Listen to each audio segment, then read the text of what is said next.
Bienvenue dans Nos francophones ont du talent, votre nouvelle émission audio et vidéo de Choc FM 105.1. Une émission qui met en lumière le talent de ces nombreux francophones qui font vibrer notre belle communauté multiculturelle. Un projet rendu possible grâce au gouvernement de l'Ontario.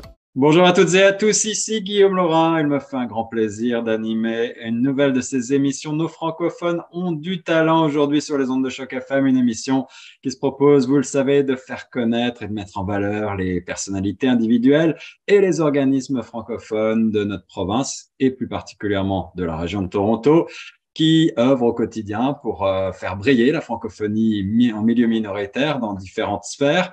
Et aujourd'hui, eh bien, c'est quelqu'un qui a été à de maintes reprises salué pour son travail exceptionnel et son engagement, notamment dans le bénévolat et dans la francophonie locale, avec plusieurs distinctions dont on parlera tout à l'heure. J'ai le grand plaisir d'avoir pour invité aujourd'hui Jean-Roch Boutin. Bonjour Jean-Roch. Bonjour Guillaume. Merci d'être aujourd'hui avec nous pour cette émission. Ravi de revenir ensemble sur ton parcours. Jean-Roch, tu es président aujourd'hui de la Fédération des aînés retraités francophones de l'Ontario, la FARFO. On rappelle un petit peu le rôle de la FARFO, qui défend les droits évidemment des francophones de 50 ans et plus et qui fait la promotion de leurs intérêts. Et puis, tu as été cofondateur, je crois, de Franco Queer, également impliqué avec Action Positive depuis très longtemps et d'autres implications communautaires dont on va parler dans quelques instants. Jean-Roch, tu voudrais commencer peut-être par nous dire quelles sont tes origines familiales, où tu es né, où est-ce que tu as grandi? Oui, merci de m'inviter. Je suis né dans la Beauce, dans un petit village qui s'appelle Saint-Prosper, Saint-Prosper qui anciennement était de Dorchester. Maintenant, c'est Beauce-Sud. C'est tout près de Saint-Georges-de-Beauce. Et je suis né d'une famille assez nombreuse. Je suis l'aîné de 8 enfants. Mes parents, ma mère était issue d'une famille de cultivateurs de la région et mon père était plutôt, lui, d'une famille de bûcherons aussi de la région. Alors, j'ai grandi sur une ferme dans un rang et ça ne me rajeunit pas, mais mes 4 premières années de scolarité, j'étais dans une école de rang avec un seul professeur, une maîtresse en fait, et on était tous les grades, toutes les années d'école, d'études, Ah oui. étaient ensemble dans la même classe, donc de 1 à 7. Et c'était une belle époque. Et ça, c'est la vie à la campagne. Je pense que ça existe encore un petit peu aujourd'hui dans certaines régions du Québec et du Canada, régions agricoles, mais c'est peut-être un petit peu plus rare.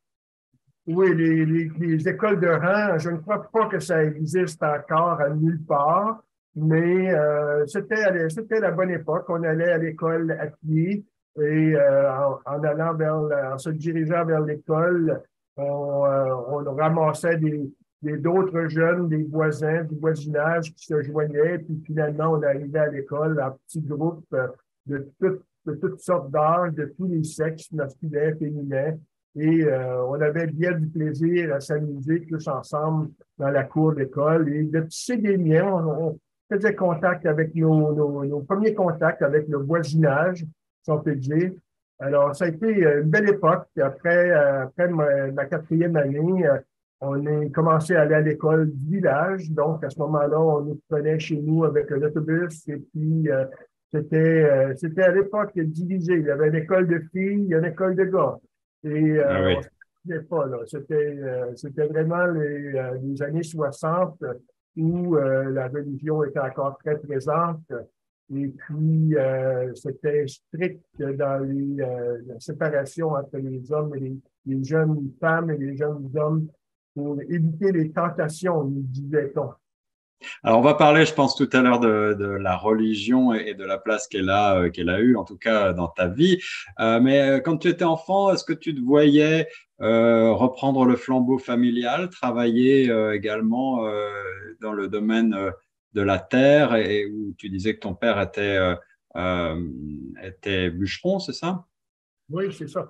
Oui, en fait, ben, je me voyais pas nécessairement comme étant la relève agricole, ni de bûcheron, mais j'ai travaillé sur la ferme à l'âge de 5 6 ans déjà. Je conduisais un tracteur, un petit tracteur, là, mais quand même, j'avais les jambes assez, même trop courtes pour rejoindre les pédales, ce qui fait que je devais me pencher pour mettre tout mon poids sur la même jambe pour pouvoir mettre le pied appuyé fortement sur ce qu'on appelait à l'époque la clutch. Et après ça, ben, quand j'étais un peu plus vieux, même à cette époque, je travaillais avec mon père souvent dans le bois, qui faisait du bois de poêle, qui aussi faisait du bois de pitoune, du bois pour le papier.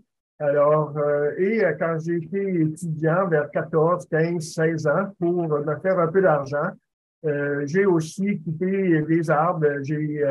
J'ai coupé du bois pour faire du bois de pulpe. Et à ce moment-là, c'était une façon de gagner un peu d'argent pour payer les études. Et puis, j'ai fait ça pendant quand même plusieurs étés à travers mes années scolaires pour pouvoir faire des fonds. Et après, bien, quand mon père a décidé mon père a décidé de arrêter la ferme, ils ont fait une plantation.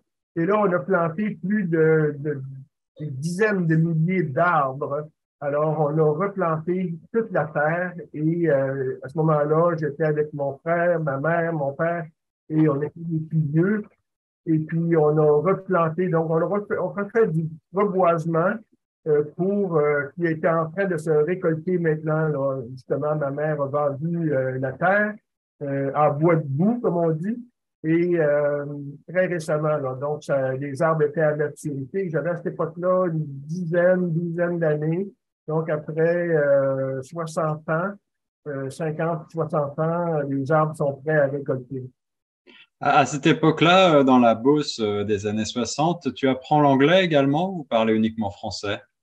Non, à cette époque-là, je ne parlais pas du tout anglais. Il n'y avait aucun anglais, sauf les chansons à la radio, parce que la radio jouait beaucoup de chansons anglophones. Je me rappellerai toujours le Ring of Fire de Johnny Cash. Ah Euh, oui. il y avait des demandes spéciales le samedi matin pour les mariages et tout ça. C'était toujours, ça jouait tous les samedis matins, plusieurs fois, parce que les gens le demandaient en demande spéciale. Et il y avait beaucoup de chansons à l'époque en anglais. Mais je me rappelle aussi, mon père était un amateur du Soldat le Brun et des chanteurs country québécois de l'époque. Et puis, donc, c'était la musique qu'on était friand, on écoutait régulièrement là, ce genre de musique. Alors, je te posais la question de l'anglais et du français, évidemment, parce que ça nous intéresse aujourd'hui en tant que radio francophone, en milieu minoritaire, mais surtout, c'est parce que j'ai lu dans ta biographie que tu entrecoupes tes études. On va parler de tes études dans quelques instants, mais tu pars un petit peu aux États-Unis à l'âge de 18 ans pour travailler dans le domaine de la construction. Oui, allez, c'est bien ça. À cette époque-là, j'étais un peu à l'adolescence. J'étais un peu mêlé. Je ne savais pas trop vers quoi me diriger exactement. Puis à cette époque-là, j'avais rencontré un groupe d'amis, des amis du village, et puis on était à peu près du même âge. Et puis, on cherchait de l'emploi. On faisait des applications. C'était une période difficile au début des années 80. Si on se rappelle bien, c'était une crise, là, une crise économique, et puis il y avait beaucoup de chômage. Et ma mère m'avait dit, ben, si tu ne veux pas aller à l'école, tu vas devoir travailler, tu ne peux pas rester à la maison à ne rien faire.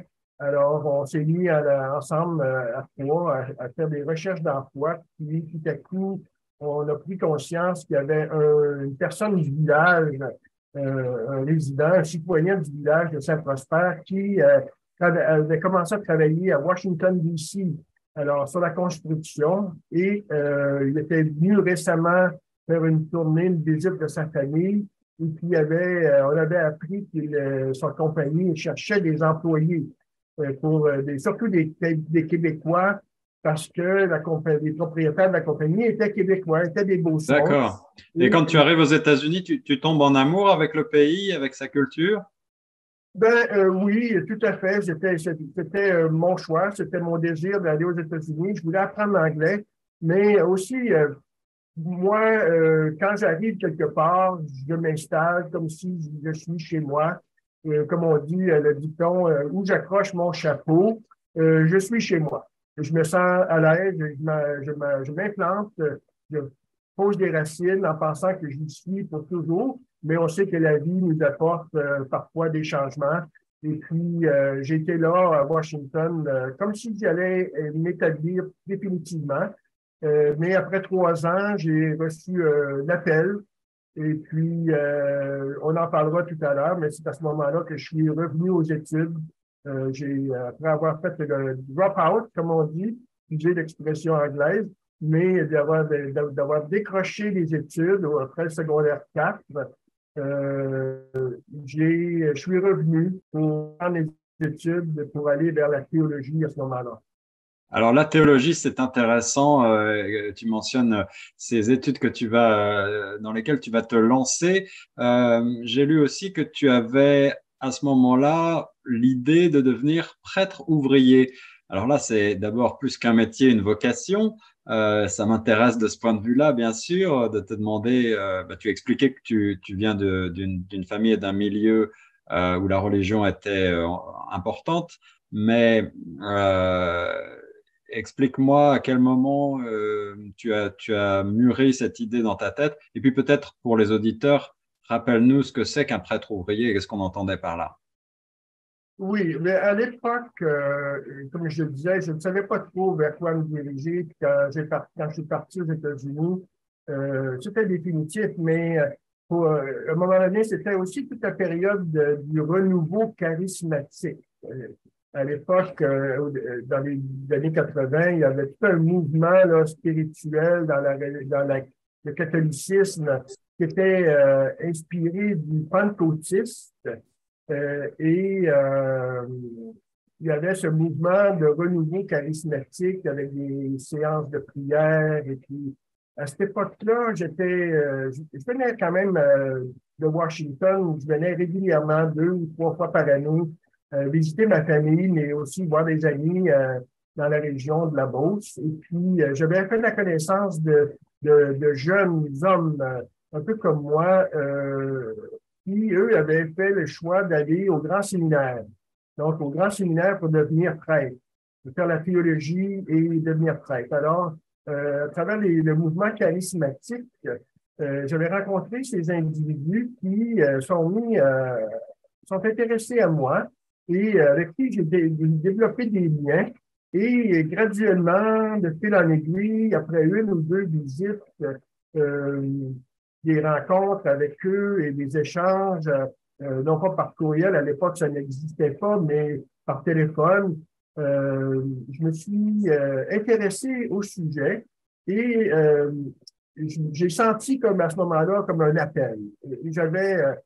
Faut dire aussi que dans tout ce contexte-là, il y a toute la question sexuelle là, qui était déjà en ébullition parce que j'avais déjà sorti avec des jeunes filles.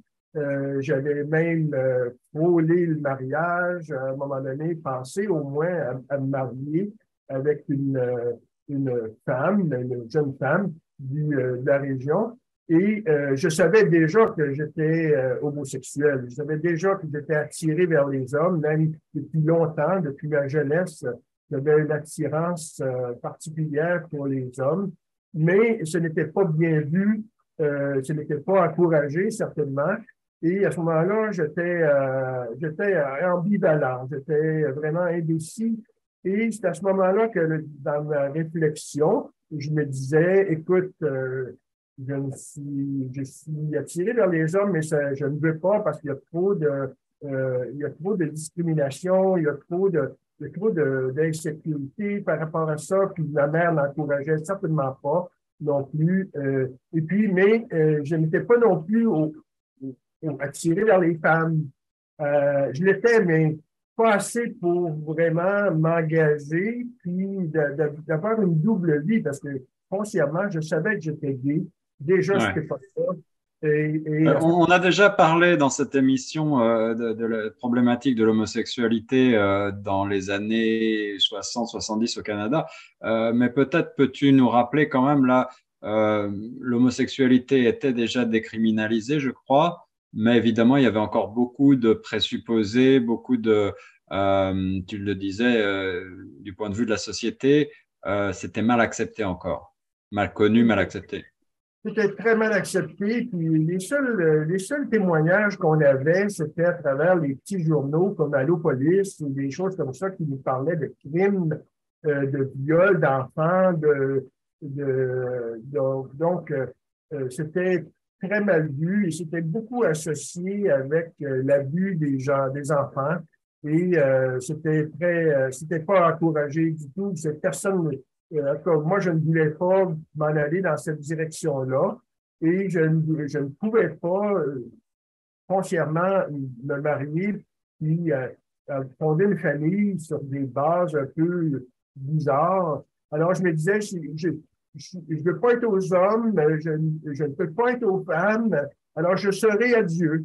Euh, je, je ferai l'abnégation de la sexualité. Et c'est dans Wow. cette optique-là que j'ai entrepris la théologie pour justement trouver un havre où je pouvais être moi-même. Et en même temps, la prêtrise était un milieu d'hommes. Il n'y avait pas de sexe comme tel, mais c'était un milieu d'hommes. Il y avait de l'amitié entre hommes et la vie était la vie commune parce que j'étais dans une communauté religieuse et j'étais entouré de séminaristes c'était tous des hommes, très peu de femmes. On avait des amis de femmes, on côtoyait des femmes pour chanter, pour s'amuser, pour sortir, aller au resto, mais c'était pas dans l'optique de fonder une famille ou d'avoir du sexe ou quoi que ce soit. Mais pour bien rappeler les choses, remettre les choses en perspective, évidemment, à l'époque et encore maintenant, la religion, d'une manière générale, la religion catholique et l'homosexualité ne font pas forcément très bon ménage. La religion ne reconnaît toujours pas l'homosexualité. Tu me coupes si je dis des bêtises, mais je crois que c'est toujours puni par le Vatican. Ben, c'est puni. Il y a de plus en plus d'ouverture. Le pape François fait des déclarations qui démontrent maintenant une certaine ouverture. Mais c'est encore péché. Et, ils acceptent la personne, mais ils n'acceptent pas le comportement, évidemment. Et puis, donc, ça, Et encore moins l'union, encore moins le mariage. Le mariage n'est toujours pas reconnu, bien sûr. non, évidemment, non. C'est Ouais, civil, ça. ouais, ouais. C'était Qu'est-ce que tu gardes, Jean-Roch, de ces années de théologie? Qu'est-ce que ça t'a apporté pour le reste, justement, de ton parcours professionnel, notamment? J'ai été très influencé. Je crois que mon engagement social, mon engagement communautaire doit beaucoup à ces années de théologie, à ce désir de servir, ce désir de vouloir avoir un impact dans la communauté, dans la société, un impact positif. Enfin, c'est c'était ça qui était la motivation derrière tout ça. C'est encore, je pense, très présent, même si je ne suis pas une personne qui est religieuse, mais j'ai une spiritualité et je peux certainement me qualifier d'une personne spirituelle, mais je n'adhère pas à une religion formelle comme avant. Bon, j'ai été baptisé, j'ai grandi dans un milieu catholique, je connais les principes, je connais les commandements de Dieu et de l'Église, mais c'est pas quelque chose qui m'inspire présentement. Ce qui m'inspire plus, c'est l'engagement communautaire, c'est l'amour du prochain, mais l'amour de mes semblables, de vouloir aider les plus vulnérables. Ça, ce sont mes grandes motivations spirituelles. Alors, cet engagement communautaire, on va en parler, mais pour finir sur tes années d'études, je crois que tu as finalement bifurqué et tu as choisi de t'intéresser déjà à ce qu'on appelle la gérontologie, c'est-à-dire l'étude des personnes aînées leur prise en charge de différents points de vue d'ailleurs. Tu as fait une maîtrise en service social, c'est bien ça? Oui, j'ai un travail social à l'Université Laval. J'avais été conseiller à ce moment-là aussi, c'est tout de suite, pas très longtemps après mon coming out. J'ai fait mon coming out tardivement, même à travers toutes ces expériences.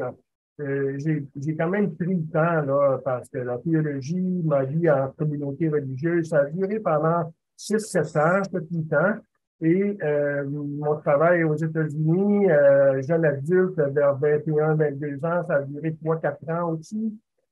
Donc, quand pour, euh, pour la théologie, à ce moment-là, ça a été comme une étape là, dans ma vie qui a fait en sorte que ça m'a propulsé. Et puis, après, j'ai commencé à m'intéresser au travail social. Parce que au fond de moi-même, quand je voulais être prêtre ouvrier, c'est-à-dire un prêtre dans la communauté qui travaille en usine ou qui travaille, qui s'implique dans un emploi, et qui fait en même temps un rayonnement spirituel, un rayonnement de la religion catholique, évidemment, pour aider les plus défavorisés, les sans-abri, les pauvres, les démunis, et tout ça. À ce moment-là, pendant toute ma théologie, j'étais impliqué à Québec, dans la ville de Québec, avec la Maison Revie, qui était une maison pour sans-abri, où j'allais faire du bénévolat régulièrement chaque semaine.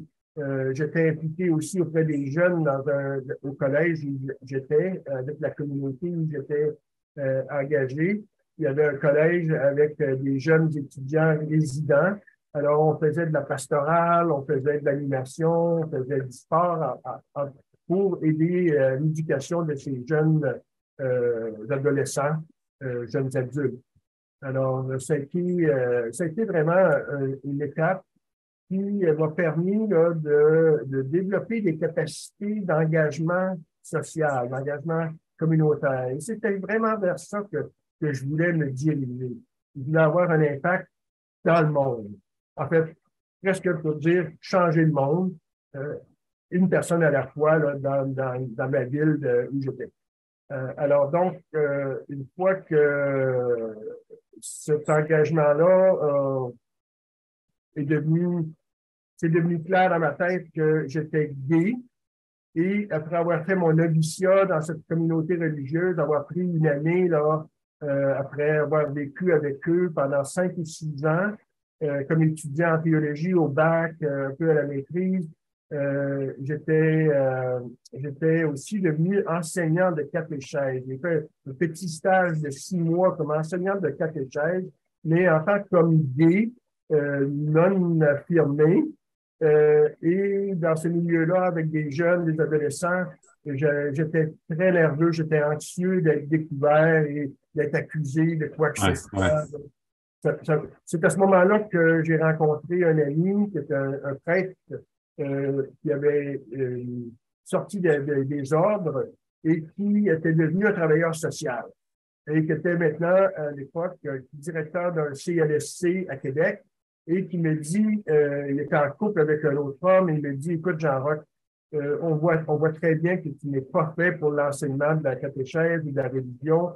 Moi, je te conseille de te diriger vers la gérontologie, reprends tes études, va faire ta maîtrise.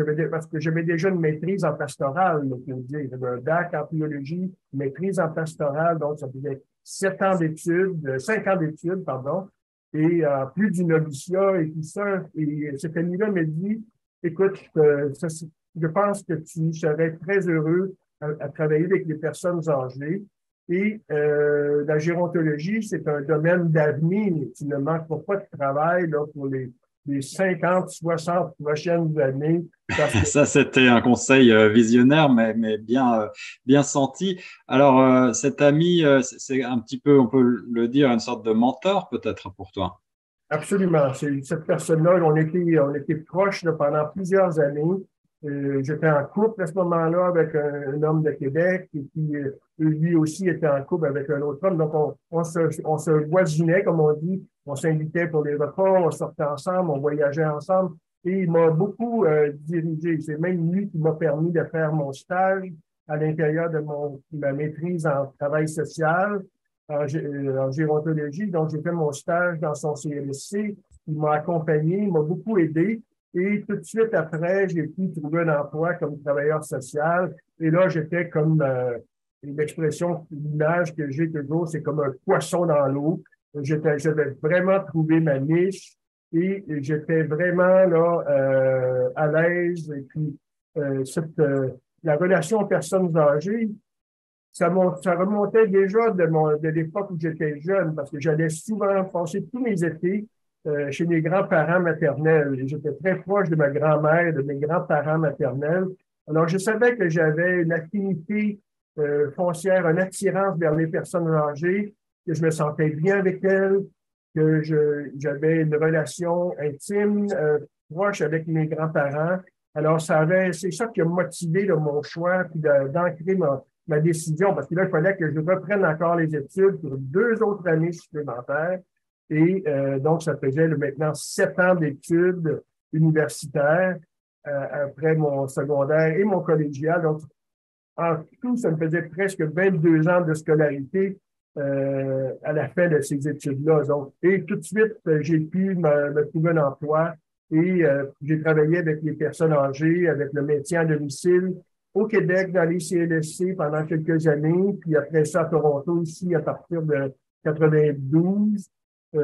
J'ai travaillé auprès des personnes âgées et maintenant, je continue sur cette lancée qui a débuté là, au début des années 80 finalement. Alors, on va en parler. On va parler de ton travail, évidemment, avec la Farfo ici. Mais tu disais, tu t'es installé après ces études en plusieurs parties, un temps en tant que travailleur social au Québec. C'était dans quelle ville que tu étais à ce moment-là? J'étais dans la ville de Québec. Dans la ville de Québec, OK. Et alors, pourquoi, quel a été le déclic pour venir à Toronto? Est-ce que c'est en rapport aussi avec ta sexualité? C'était l'image de Toronto comme ville particulièrement ouverte, tolérante, accueillante. Est-ce que c'était déjà comme ça à cette époque-là ou est-ce que ça n'a rien à voir? Ça avait peut-être un petit peu à voir, mais pas tellement. À cette époque-là, il faut dire qu'on est en pleine période du VIH-Sida, là, hein. C'est début des Ouais. années, fin des années 80, début des années 90. Et en 91, j'ai perdu mon conjoint de 10 ans qui était avec moi au Québec et puis qui on était ensemble déjà pendant mes études en travail social. Et donc, il m'avait supporté pendant ces 2 années d'études. Et puis, lui, il est décédé en 1991, le 1er décembre 1991. Et à ce moment-là, j'avais 2 amis très proches de Québec qui avaient déménagé à Toronto et que je venais visiter de temps en temps. Rappelez-vous, j'ai été à Washington, D.C., j'ai été dans des grandes villes américaines, anglophones. J'aimais beaucoup l'anglais. Hein, j'aime beaucoup l'anglais. Et j'avais appris l'anglais à Washington pendant les 3 ou 4 années que j'étais là. Et donc, de revenir, pour déménager à Toronto, euh, c'était comme vivre dans un milieu anglophone, mais au Canada, où on peut avoir accès aux services en français, ce qui n'était pas le cas à Washington. On n'avait pas de journaux, on n'avait pas de radio. De temps en temps, quand la température était belle, on pouvait prendre CJBC à distance. Là, on pouvait entendre à 6 heures le matin CJBC. J'avais même fait des commentaires à un moment donné sur les ondes. À cette époque-là, là, on parle de 93, 92, 80, désolé, excuse-moi, 82, 83. Donc, c'était vraiment là, une période de temps, même bien avant, c'était plutôt 70, parce que les années de Washington, c'était 71 jusqu'à 74. Donc, c'est à ce moment-là. Et puis pour moi, de venir à Toronto, je venais souvent visiter mes amis en vacances pour 1 semaine ou 2. Et j'aimais la ville de Toronto. À l'époque, c'était une ville très propre, très clean. C'était un peu homophobe. Mais C'était homophobe encore à cette époque-là. Il y avait déjà le quartier du village, il y avait déjà un petit peu tout ça ou pas trop? ça commençait un peu, mais je me rappelle très bien de l'expérience que j'avais en sortant de la rue Church, justement à Toronto, pour me diriger vers mon ami.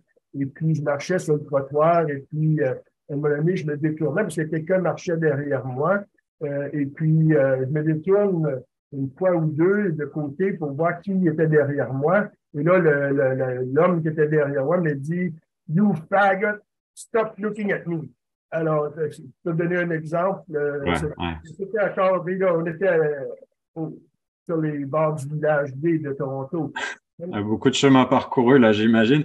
Sur l'aspect francophone, maintenant, Jean-Roch, tu disais au début des années 90, il y avait déjà des services en français à Toronto. J'imagine que là aussi, quand même, c'était assez embryonnaire par rapport à ce qui existe aujourd'hui. Bien, tu vois, il existait déjà des choses, entre autres le centre d'accueil héritage. C'est là qu'était mon premier emploi, 92, le 29 avril 1992, est la date de ma première journée de travail. Alors, en venant visiter des amis ici en vacances pendant l'été précédent, j'apprends que, et là, mon conjoint était décédé du VIH en 91. Donc, au printemps 92, je reçois une invitation de mon ami qui m'envoie l'affichage de poste. On cherchait un travailleur social, coordonnateur des bénévoles au centre d'accueil héritage en gérontologie. Alors, tout de suite, j'ai vu ça comme un appel et je suis venu, sans faire application, je suis venu rencontrer la direction et après une entrevue informelle, j'ai fait application de façon formelle et quelques mois plus tard, je recevais l'offre d'emploi et là, j'étais vraiment, c'était un rêve qui se réalisait. C'était vraiment là, un rêve qui se réalisait, pouvoir travailler à Toronto, dans une belle grande ville américaine, nord-américaine, je devrais dire, et où il y a des services en français, on a des journaux francophones, l'Express existait, Choc n'existait pas, mais CJBC existait, TFO C'est le existait. début, oui, oui, oui, oui, Alors, les premières heures de la coopérative. Donc, tu t'engages enfin, tu commences à travailler à ce moment-là avec ce Centre Accueil Héritage. J'ai eu la chance d'interviewer il n'y a pas très longtemps Barbara Ceccarelli. Ton travail consiste en quoi, en deux mots, à ce moment-là, Jean-Roch? Tu es auprès des personnes aînées, tu travailles dans le domaine davantage de la santé ou davantage de la santé mentale ou des services? En quoi ça consiste exactement? ben, en tant que francophone, on était très généraliste parce qu'on touchait un peu à tout, mais le cœur du travail, c'était vraiment l'aide à domicile, donc d'aller rencontrer les personnes âgées. Pardon, excuse-moi.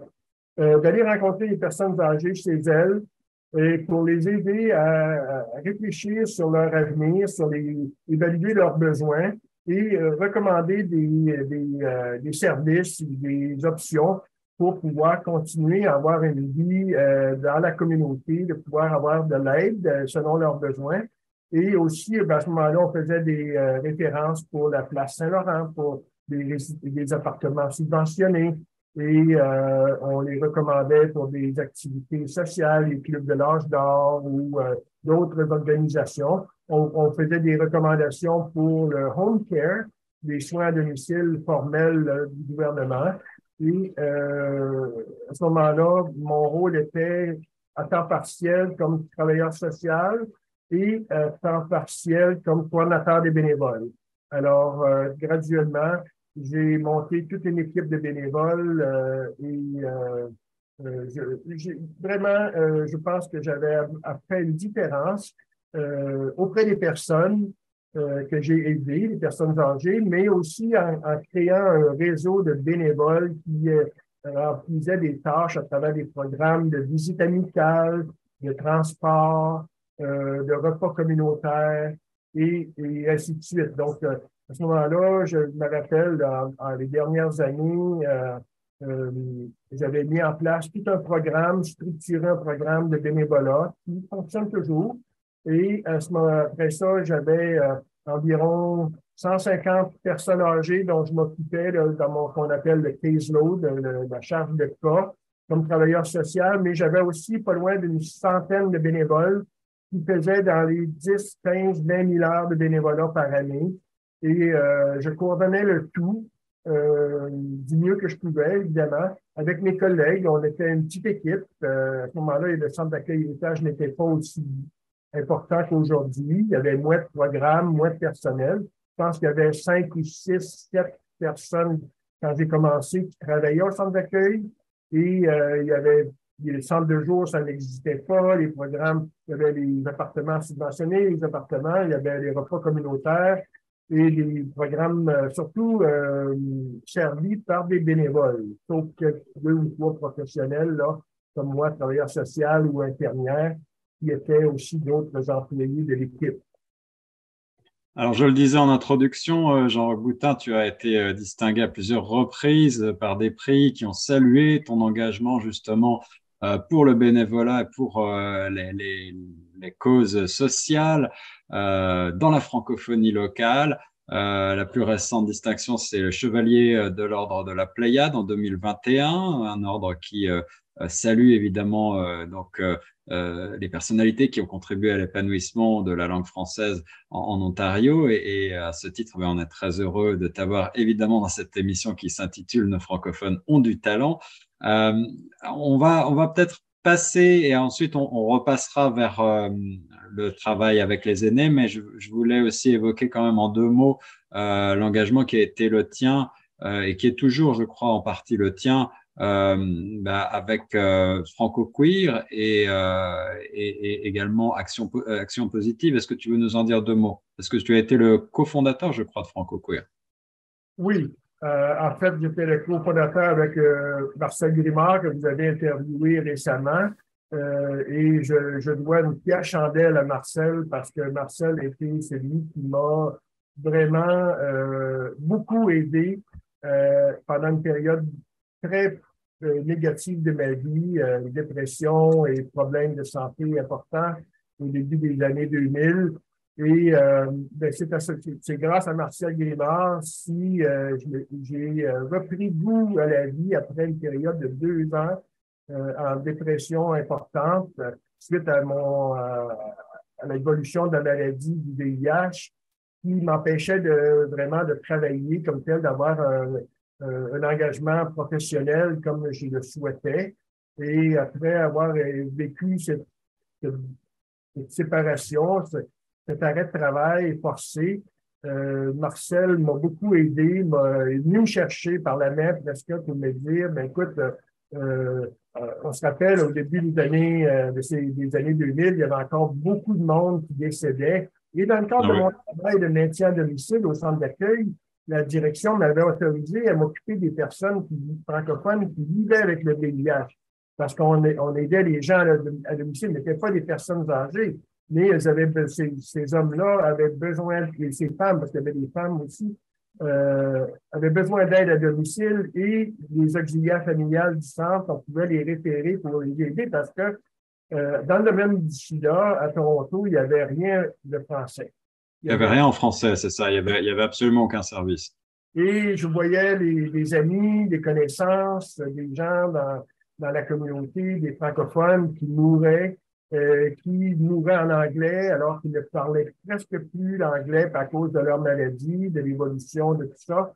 Et donc, à ce moment-là, on se disait, mais il existe des services pour les Espagnols, pour les Chinois, pour toutes sortes d'autres communautés multiculturelles, mais il n'existe rien en français pour le VIH, pour lutter et surtout pour soutenir les personnes. Il y avait quelques petits services d'information, de dépistage anonyme en français, mais il n'y avait pas une structure comme il existait pour les anglophones et les autres communautés culturelles. Alors, ensemble, on s'est dit, bien, on va créer un organisme LGBT, parce qu'à l'époque, si on se souvient bien, les personnes qui étaient touchées par le VIH, c'était les hommes gays, et ça mourait ça mourait comme des mouches. C'était des années terribles, oui. Oui, des pages complètes du journal gay Extra de Toronto. Il y avait 3-4 pages de mini-photos de personnes, d'hommes gays qui mouraient. Donc, à ce moment-là, on s'est mis ensemble, on a regroupé d'autres personnes, une quinzaine de personnes, pour réfléchir ensemble sur qu'est-ce qu'on devrait faire et comment s'y prendre. Moi, je n'avais aucune expérience dans le développement d'organismes comme ça, sauf pour des organismes mainstream, comme on dit, pour tout le monde. Avec le Centre d'accueil héritage, j'avais été impliqué et j'étais très impliqué avec, à ce moment-là, avec M. Omer Deslauriers. Je dois rendre hommage aussi à M. Deslauriers parce que c'est un homme très engagé dans la communauté et ça a été un peu mon mentor. Je siégeais sur plusieurs comités au District Health Council, la Régie de la santé de Toronto, et ailleurs dans la communauté. Et lui, il me disait toujours, Jean-Roch, la communauté francophone, sans doute qu'elle se développe, il faut créer des organismes. Il faut qu'il y ait des conseils d'administration qui sont redevables à la communauté et qui peuvent rendre des comptes au gouvernement et recevoir des fonds. Alors, pour moi, c'était vraiment, comment je dirais, un mot d'ordre. C'était cette influence de M. Deslauriers qui m'a aussi encouragé à créer Franco-Queer, puis par la suite Action Positive, mais à l'époque, c'était Franco-Queer, c'était dans le but d'offrir des services de lutte et de sensibilisation et de soutien aux personnes qui vivaient avec le VIH, premièrement.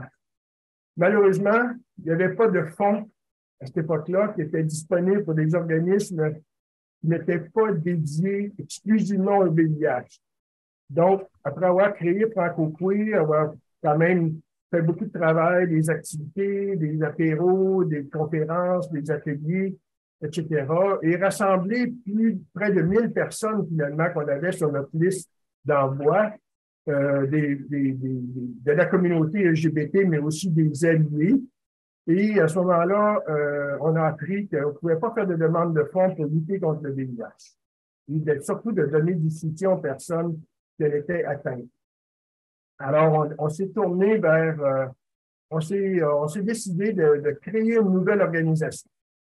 C'était difficile parce qu'on avait à peine créé Franco-Queer et on s'est mis d'aplomb pour créer Action Positive. Et à cette époque-là, faut dire que j'étais aussi, à l'image de M. Deslauriers, impliqué politiquement.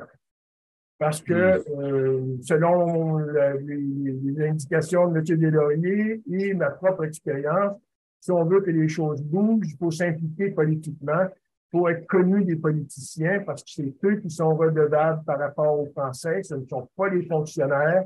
Je ne devrais pas dire ça. Les fonctionnaires vont exécuter souvent qu'est-ce que les politiciens vont leur donner comme directive. C'est les politiciens qui sont redevables envers la communauté. Les fonctionnaires, eux, sont redevables devant le gouvernement. Alors, alors j'étais impliqué avec George Schmiederman. George Schmiederman, qui était un homme gay, qui était ministre de la Santé, qui était vice-premier ministre de l'Ontario sous le gouvernement de Dalton McKenzie. Et après m'être impliqué, on avait la chance de parler, de raconter nos histoires, de faire part de nos besoins. Et c'est à ce moment-là que j'avais parlé du besoin des personnes LGBT qui vivaient avec le VIH et comment ça pouvait être difficile en français parce qu'il n'y avait pas de service en français. Et avec l'aide de M. Smithman et de ses attachés politiques, nous avons pu obtenir des fonds de démarrage pour Action Positive. Et ça a été toute une expérience de démarchage. À cette époque-là, Mme Nguyen était la ministre de l'Éducation, qu'on avait invitée pour une assemblée générale pour venir faire un discours, pour prendre conscience de l'existence de la communauté francophone LGBT, qui avait des besoins par rapport au VIH, et avec l'appui de Mme Meyer, de Mme Nguyen, de M. Coteau, de M. Smithman, nous avons pu obtenir des fonds récurrents pour Action Positive et créer un petit noyau qui, finalement, existe encore après presque 15 ans de fondation. Absolument, on va juste donner le site internet actionpositive.ca pour celles et ceux qui voudraient bien en savoir plus et retrouver tous les détails. Et puis FrancoQueer que tu as cofondé évidemment existe également, francoqueer.ca. Je le disais, plusieurs reconnaissances ont été décernées ces dernières années. L'Ordre de la Pléiade, il y a eu aussi si je ne m'abuse, le prix Florent Lalonde pour le dévouement en francophonie aussi, et qui salue ses engagements, notamment en tant que fondateur de Action Positive VIH/SIDA et cofondateur de FrancoQueer. Mais je voudrais revenir maintenant sur ton travail parce que le temps passe sur la Farfo. Puisque aujourd'hui tu en es le président depuis quelques années déjà. Euh, J'aimerais savoir quels sont les grands chantiers que tu as mis en place et puis quels sont les grands accomplissements dont tu es le plus fier. Oui, la Farfo, c'est quand même assez récent. Ça fait depuis 2018 que je siège au conseil d'administration. Je suis président depuis 2019 et je suis présentement à mon deuxième mandat à la présidence. C'était un peu naturel pour moi de continuer mon implication. Je voulais quand même me détacher un peu de FrancoQueer, Action Positive, parce que j'avais consacré quand même plusieurs années, de nombreuses heures de travail donc, euh, pour structurer, démarrer et développer ces programmes-là. Donc, à ce moment-là, j'étais plus engagé comme tel, ni avec FrancoQueer de façon formelle ou plutôt informelle, mais même chose avec Action Positive. Alors, on m'a invité, connaissant ma formation, mon expérience et tout ça auprès des aînés, on m'a invité à siéger au conseil. Et l'année suivante, le président qui était là, à ce moment-là, a décidé de prendre sa retraite. Et on m'a suggéré, on m'a invité à prendre la présidence, que j'ai fait volontiers parce que, encore une fois, j'aime être engagé dans ma communauté, j'aime aider les plus démunis, et je suis un fervent militant du français, de la défense de la langue et de la culture et des cultures, je devrais dire, françaises et francophones à Toronto et dans tout l'Ontario, finalement, parce que pour moi, d'être engagé, c'est primordial, c'est très important. C'est une façon, finalement, de m'exprimer. C'est une façon de prendre ma place au sein de la communauté parce que, à cause de mon retrait du milieu du travail formel, à cause de la maladie, j'ai voulu quand même redonner, j'ai voulu quand même, malgré tout, me sentir actif, me sentir impliqué, faire partie de la communauté et redonner aux suivants. Donc, c'est ma motivation qui est là depuis longtemps, là. C'est pas d'aujourd'hui, cette qualité, je dirais, fondamentale en moi, c'est de vouloir aider. Donc, à ce moment-là, la Farfo devenait comme un nouveau véhicule, une nouvelle expérience. Je pouvais partager ce que j'avais appris à travers les autres activités que j'ai faites, à travers les autres implications bénévoles ou professionnelles. Et à ce moment-là, avec le directeur général de l'époque, on a fait des plans, on a réussi à aller chercher des fonds supplémentaires parce que faut se dire que la Farfo, au moment où j'ai joint, c'était un organisme qui était en déclin. Les budgets étaient tout petits, il y avait à peine des budgets suffisants pour payer décemment une direction générale, des petits projets pour animés par des consultants, des gens, souvent des bénévoles.